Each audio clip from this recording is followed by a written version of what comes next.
Pawan Kalyan sir, మీకు హిందూ జన్ రక్షాదళ్ తెలంగాణ శాఖ తరపున మీకు శిరస్సు వంచి నమస్కారం తెలియజేస్తున్నాను సార్. శిరస్సు వంచి నమస్కారం తెలియజేస్తున్నాను.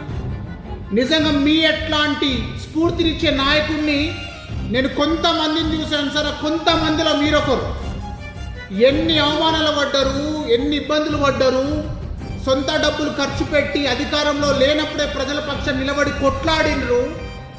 కానీ అదన్నీ ఒక ఎత్తు అయితే, మీరు గత కొన్ని రోజుల నుంచి హిందూ ధర్మంపై చేస్తున్న పోరాటం, హిందూ ధర్మం పై జరుగుతున్న నీచమైన పనులని అరికట్టాలని ఒక సంకేతం తీసుకొస్తూ ఇవాళ రాష్ట్రాలే కాదు యావత్తు భారతదేశం చర్చించుకునే దిశగా మీరు ఏదైతే ఇవాళ హిందువులకి సనాతన బోర్డు ఉండాలని చెప్పినారో ఇవాళ కేంద్రంలో చర్చ మొదలైంది. దట్ ఈస్ పవన్ కళ్యాణ్ గారు. అంటే చాలాసార్లు అనుకుంటుంటేనే ఎందుకు పవన్ కళ్యాణ్ గారికి ఇంతమంది కోట్ల మంది అభిమానులు, ప్రాణం ఇచ్చే అభిమానులు, మన ఉత్త అభిమానులు కాదండి. పవన్ కళ్యాణ్ గారి కోసం బ్రతకడం, పవన్ కళ్యాణ్ గారు సైగ చేస్తే చావడం, ఇట్లాంటి అభిమానులని సొంతం చేసుకున్న వ్యక్తులు దేశంలో ఎవరు ఉన్నారంటే అది ఓన్లీ పవన్ కళ్యాణ్ గారు సార్. మీ మీద మాకు కూడా ఎలా మీ మీద ఉన్న అభిమానం రెట్టింపైంది సార్, మనస్ఫూర్తిగా రెట్టింపైంది. ఎందుకంటే because of your character sir. చాలామంది సర్పంచ్ అయితేనే కళ్ళు ఇక్కడ ఉంటాయి సార్. మీరు దేశాన్ని శాసించే ఆ గ్రూప్లో కీలకమైన వ్యక్తి మీరు. కానీ మీరు ఇప్పటికీ డౌన్ టు ఎర్త్ ఉండి కూడా నాకెందుకులే అనుకోకుండా మీరు హిందూస్కి వాళ్ళ వాయిస్ అయినరు సార్. హిందూస్కి మీరు ఇలా గొంతై మీరు ప్రశ్నిస్తున్నారు ఇలా దేశాన్ని. తప్పు మీది కాదు సార్, తప్పు మాది. ఇంకా సెక్యులర్ ముసుగులో బతుకుతున్నాం చూడండి. అసలు మమ్మల్ని చెప్పులు తీసి పట్టుకోవాలి.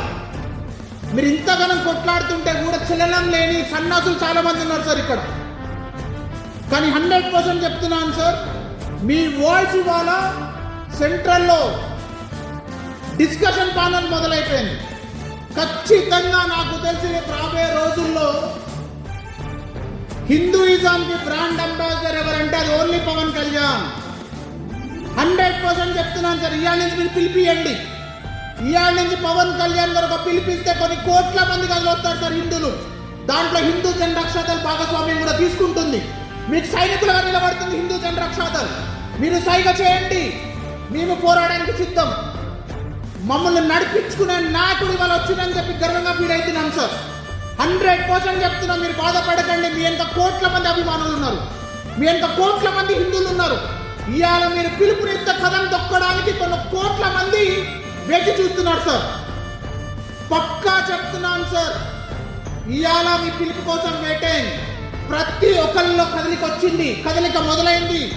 100% రేపు హిందువుల యూనిటీ రాబోతున్నది. హిందువులందరినీ ఒక తాటిపైకి తీసుకొచ్చే బాధ్యత మీరు తీసుకున్నారని నాకు క్లియర్గా అర్థమైంది. దాంట్లో హిందూ జన్ రక్షాదళ్ కూడా భాగస్వామ్యం అవుతుంది సార్. మరి ఒకసారి మీకు శిరస్సు వంచి నమస్కారం తెలియజేసుకుంటూ పిలుపునియండి. కదలనికి మేము అందరం సిద్ధం సార్. జై హింద్.